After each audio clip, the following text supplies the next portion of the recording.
there kitties, I'm Kerry, the vacuum tube witch, and today I got a present for you. Well, someone has a present for me. Let's see what's inside. So let's get over to the bench.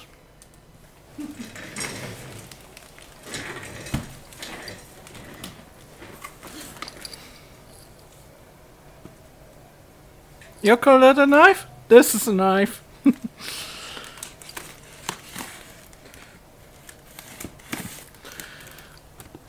This should be some old computer parts from what I know.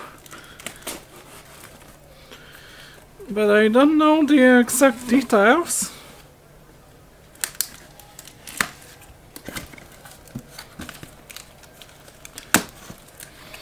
And the challenge of getting in there, yeah.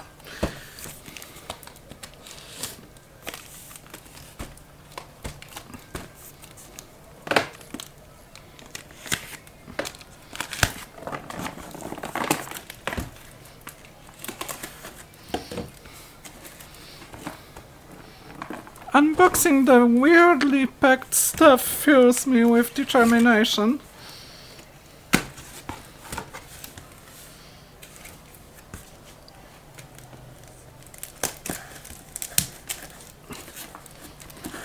Come on!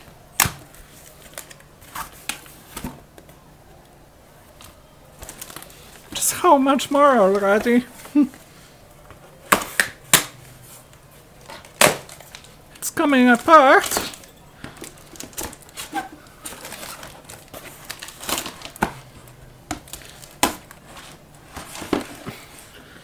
Looks like a package in a package. The outer layer is off. Jeez, I love complicated packages.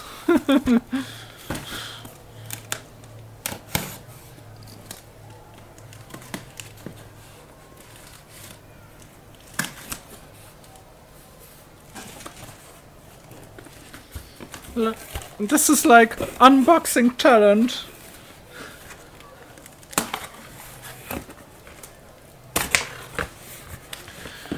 So, this looks like a matryoshka of a package. Got some semi-discombobulated printed circuit boards. This is certainly a power supply.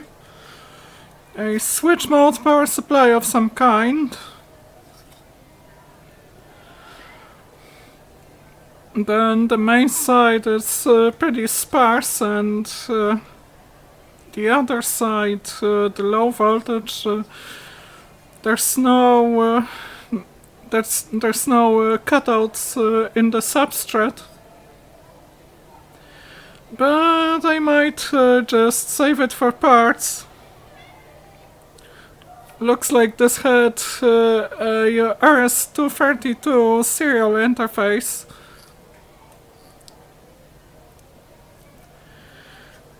Might have been a printer, but it's hard for me to tell anything. There's the integrated circuit that controls the switch mode power supply. Is it a Viper? No, it's not a Viper, it's no Snake. Doesn't run on Python either. Some nice insulation on the bulk filter caps. How about the other one? This one is a complete module on a nice single layer PCB. This looks like something from early 2000s or even the 90s. Any date code on those capacitors, maybe? Maybe? Made in Japan, Eastern Company Limited. Model EC32P. Plus 27, plus 5 and the ground. This thing might come in handy for some of projects of mine. Another one with a RS232 and a Euros card connector. Also a switch mode power supply. The mains connectors, 6.3mm spade connectors, I guess. Also a cap. This might have been the same manufacturer as the other module, though the PCB substrate, it's slightly different color. Pretty interesting. So, away with the inner shell and discombobulate the final box.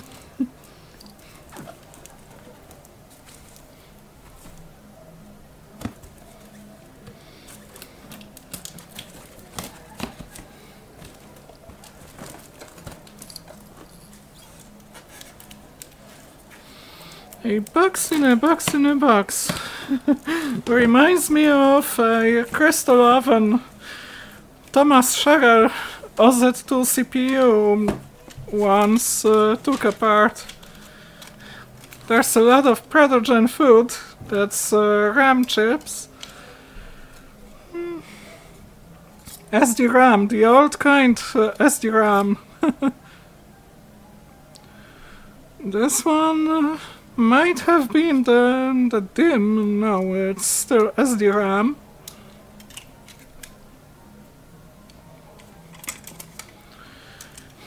So many of those.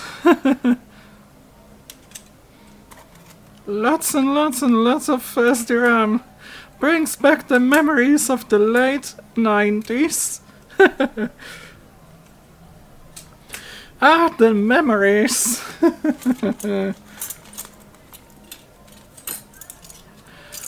PC brackets, quad USB, network interface, another network interface.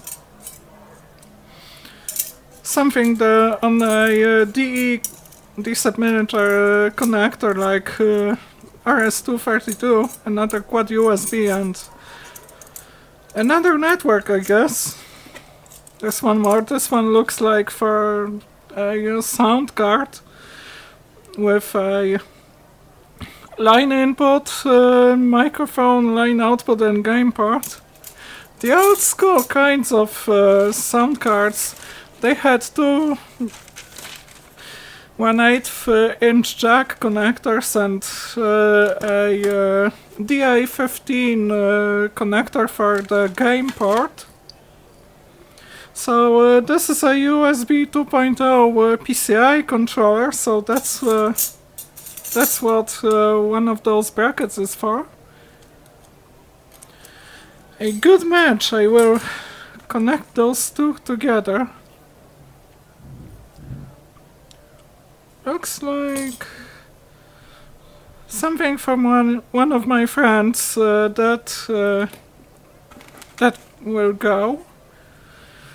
A ISA network card, Ethernet card, possibly 10 base yeah, the 10 megabits per second. It's not hundreds, let alone gigabyte. It's 10 megabits. That's how they did it in the 90s. Some more stuff. This is the sound card that the bracket was for, I guess. What make is it? CT4810, so I guess it's a real deal sound blaster. This is Creative Labs. SB128, so this is a Sound Blaster 128. A PCI sound card. Another network adapter. This one is for a PCI connector rather than ISA. And this is 10 or 100 already. So the most common kind. Still pretty sensible for some applications. This is a riser card. It has been cut off from something else. But I'm sure that this is a riser card for 2 PCI connectors and 2 ISA connectors.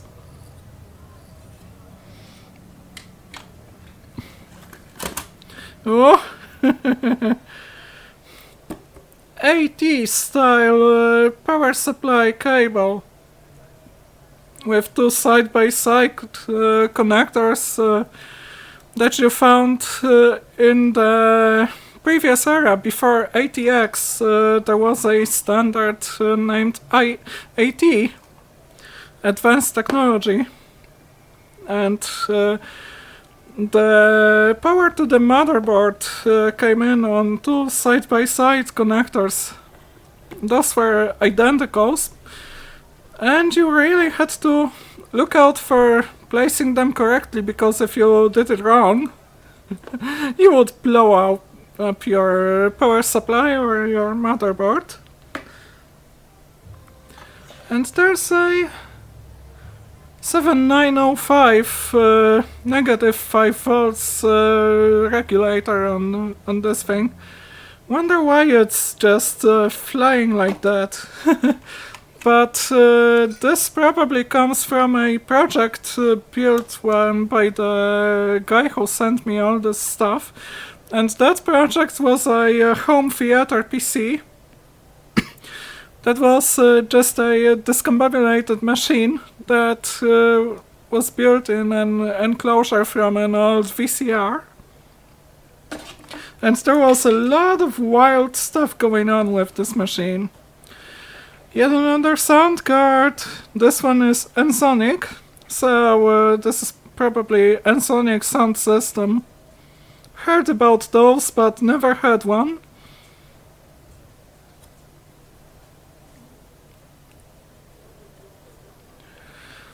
And still it has line out, line in, and microphone in, and also the game part.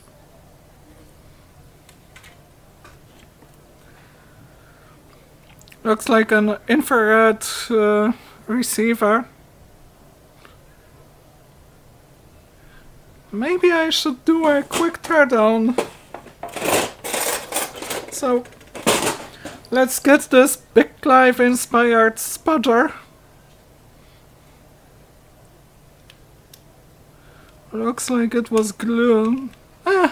It comes apart very easily. I didn't really have to take out the spudger, but now you know that I've got one too. Inspired by Big Clive. So it looks like 3 electrolytic capacitors, one of them is standalone. Bunch of resistors and like two infrared photodiodes, or maybe a diode and a photodiode that form a reflection opto for detecting that something's coming near. I don't know. This definitely looks like a project built by someone rather than an actual commercial product.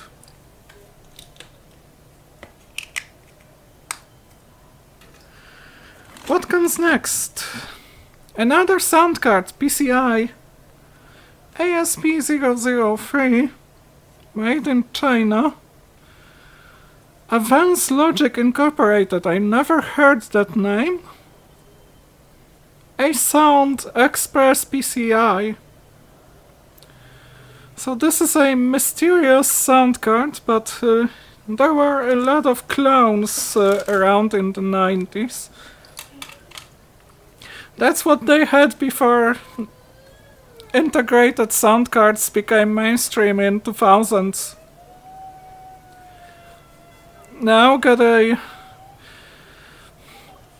parallel and serial port controller for the ISA.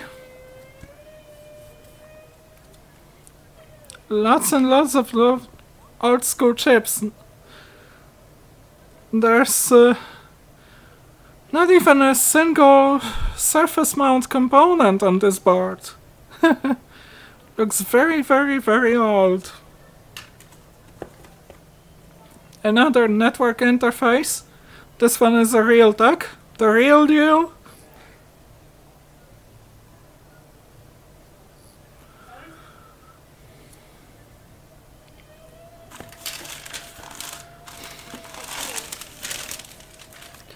Lots and lots and lots of stuff. Another sound card. This one actually has a something like 5.1 or 7.1 maybe even, because there's probably 5.1. There's line input, microphone input, line output, and reroute and bass. So that would be 4.1, 4 channels and a subwoofer, made by Tech Solo.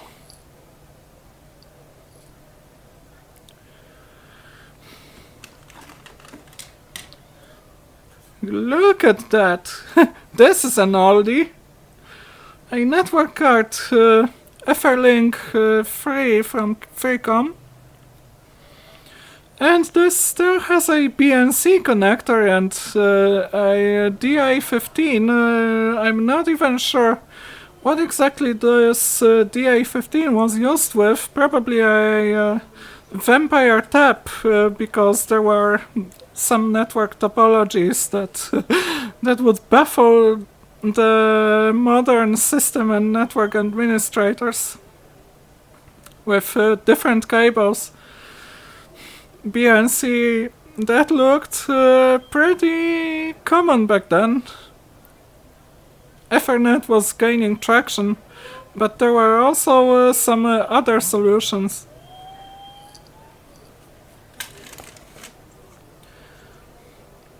This one is AGP S330 3D/2X on board.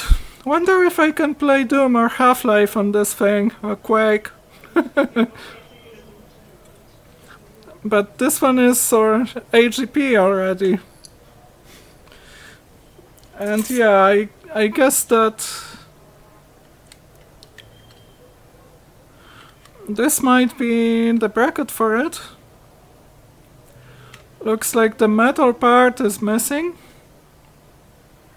And the bracket was attached with 2 standoffs that were also used for securing the plug.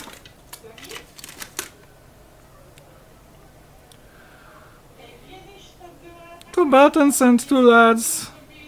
Nothing too fancy schmancy, but made in USA! America!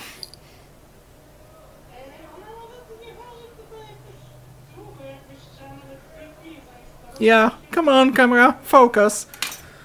I might have ADHD, but you don't.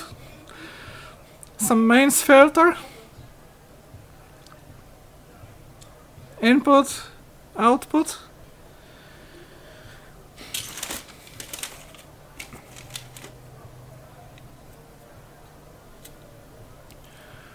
Looks like a 2.5-inch IDE port adapter for some laptop, I guess. Some nice flex PCB on this thing. I really like flex PCBs.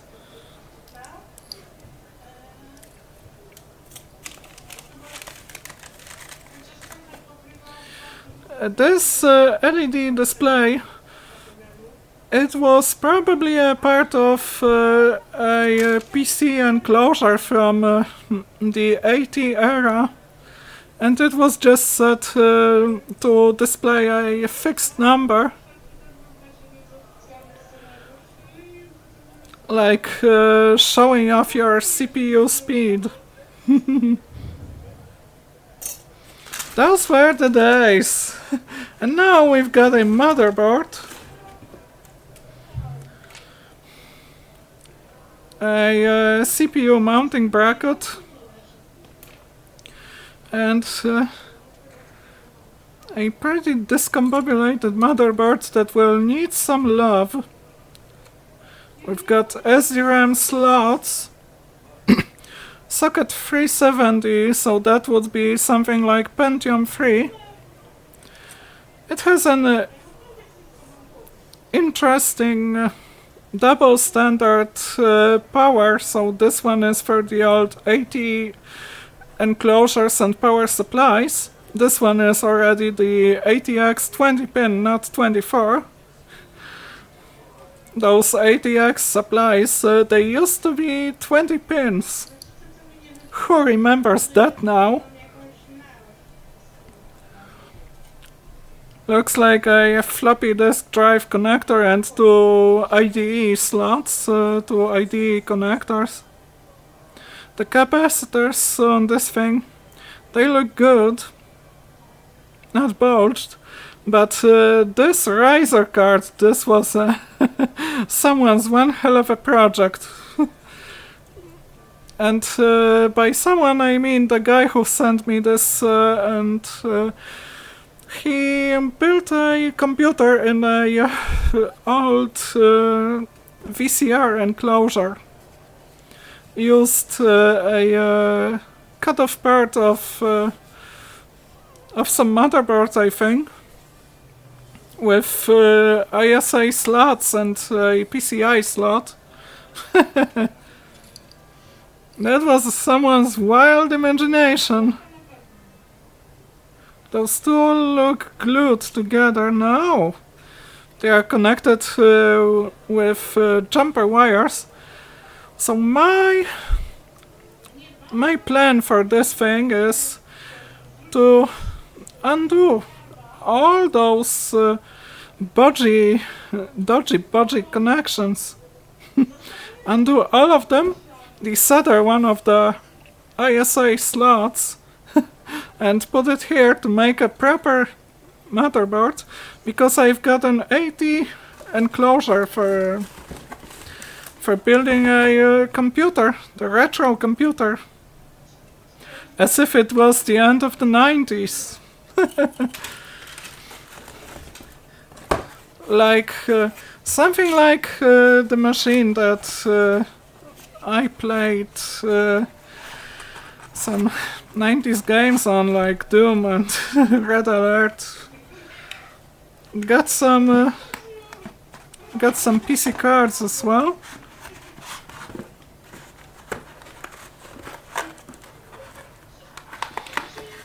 D-Link AirPros G, wireless G, that's and this one is wireless B.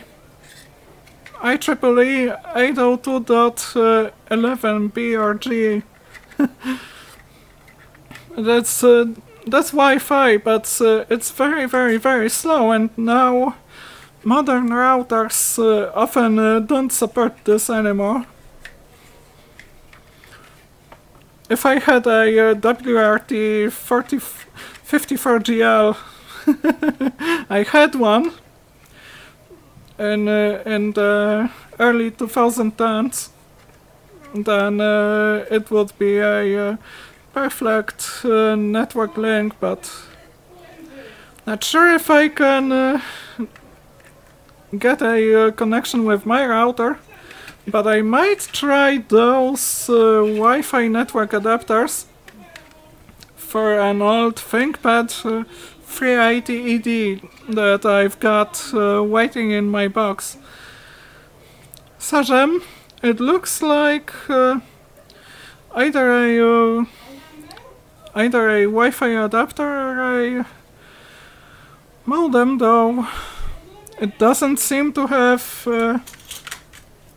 a SIM card slot. Maybe if I can discombobulate it, see what's inside. Spudging my way into this thing.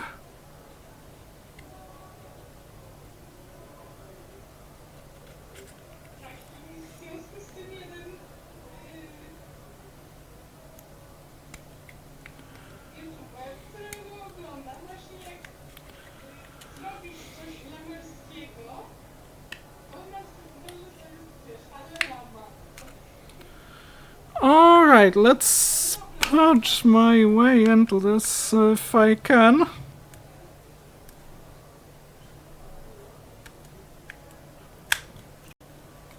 Come on, for crying out loud!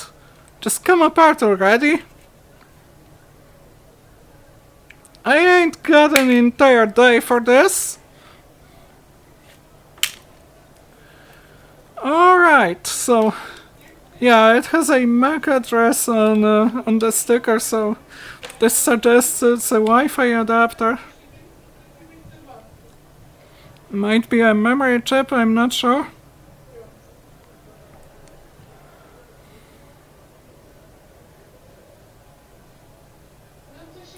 A weird part that... probably just an LED. But yeah, it has two assemblies that are shielded.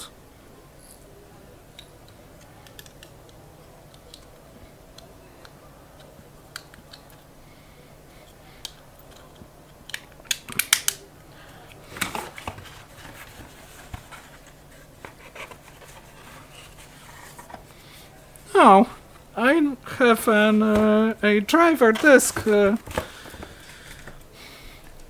for this Wi-Fi adapter. Wonder if it has drivers for Windows 98, because that's what I'm planning to install on that laptop.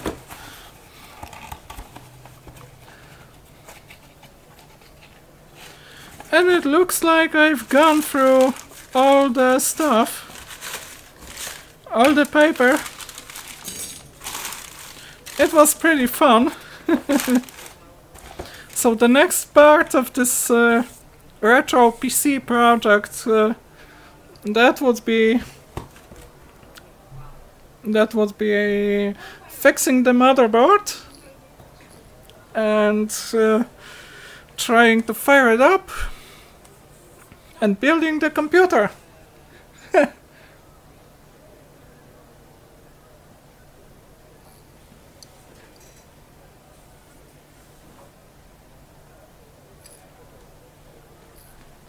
So,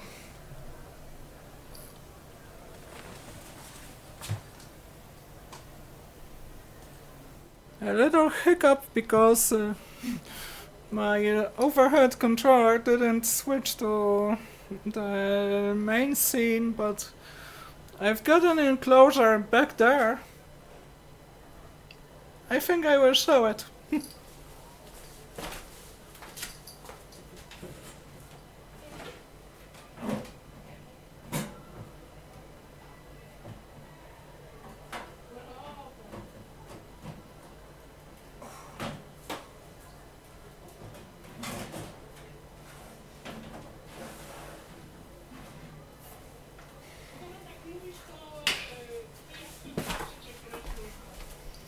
That's how they did it in the 90s.